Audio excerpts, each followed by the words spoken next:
What's up, guys? Matt Manduke here.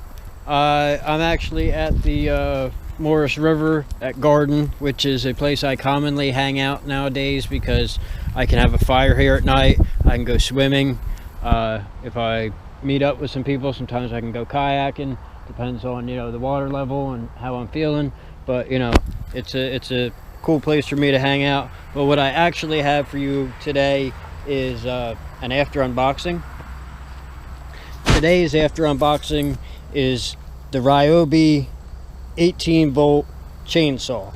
Now, I inherited this thing when my father passed away. He had it brand new in the box, but he passed in 2011, so today it's 2016. I've been using the thing for 5 years.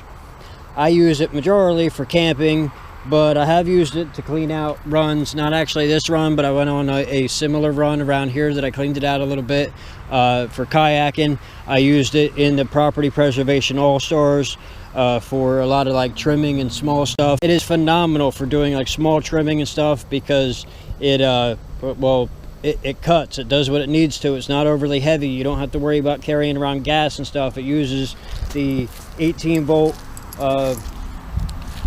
drill batteries, which I tend to use the 4 amp hour battery. I tend to use the 4 amp hour battery because, well, it lasts all day on a full charge. This one's only about half charge because I still haven't recharged it since the Arctic Cove fan. So if you look at the thing, it's pretty simple. It did actually come with a sheath for the blade. I lost it because it didn't really like clip on. It didn't stay, and it wasn't a whole case like a lot of full-size chainsaws do.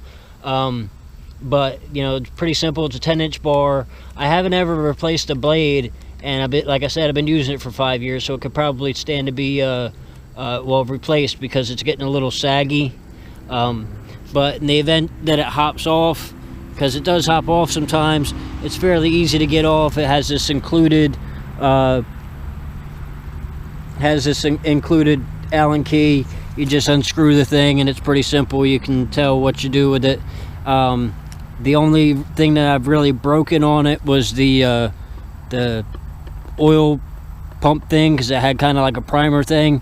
They don't sell one as a replacement to this, and when I went into Home Depot, they make the green model of this, which I think they changed the handle assembly, but the green one actually was missing the cap as well. But they actually changed the location of where that cap goes.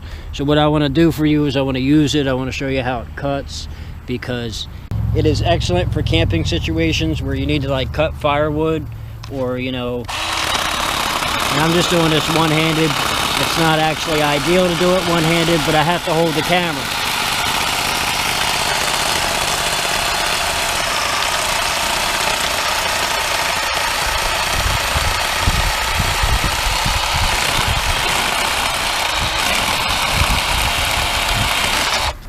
As you can see, it's a nice clean cut. Like I said, it's not usually one-handed. You do actually want to put a little bit of weight into it, because that does actually help, especially now where I've been using the blade for 5 years. It's getting a little dull.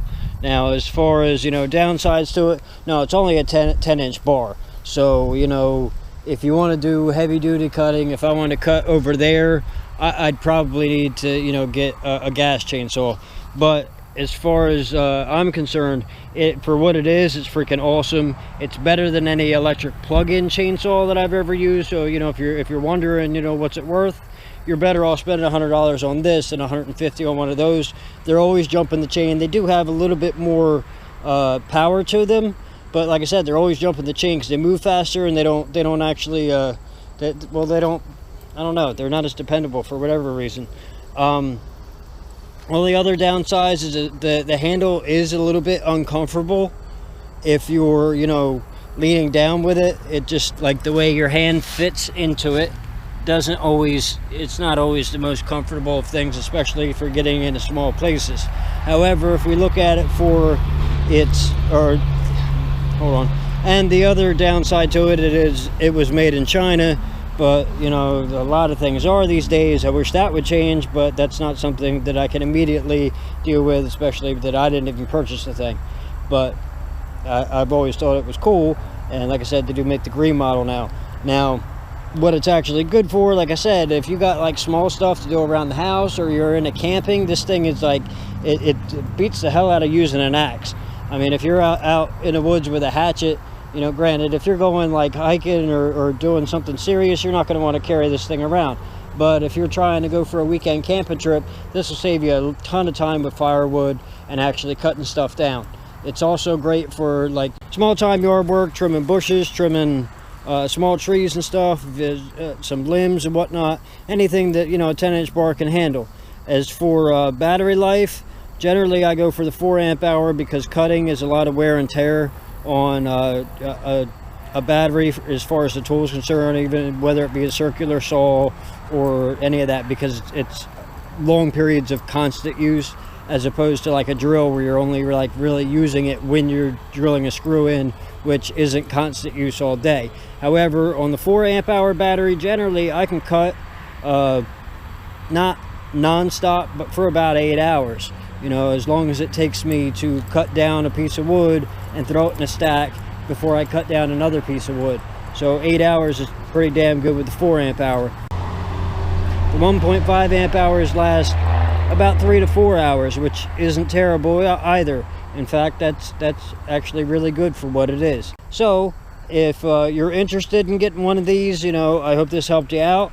I would definitely recommend it to a friend. I take this thing everywhere I go, obviously, because I live in a van. I keep everything, you know, with me, but, you know, I actually think to use it quite often, as, you know, it's a very useful tool for me.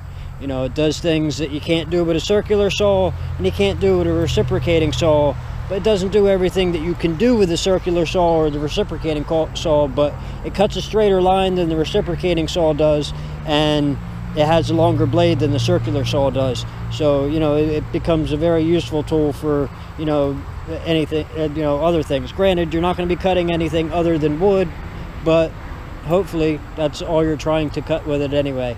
It might get through a nail, but you might need a blade after that. So yeah, thanks for watching. If you guys want to see reviews on anything else you see in maybe some of my other videos, just let me know in the comments below. Or, you know, I'm always angry about something, so if there's something that pisses you off and you want to see how it pisses me off, let me know in the comments below. Like me up, everybody likes a spike.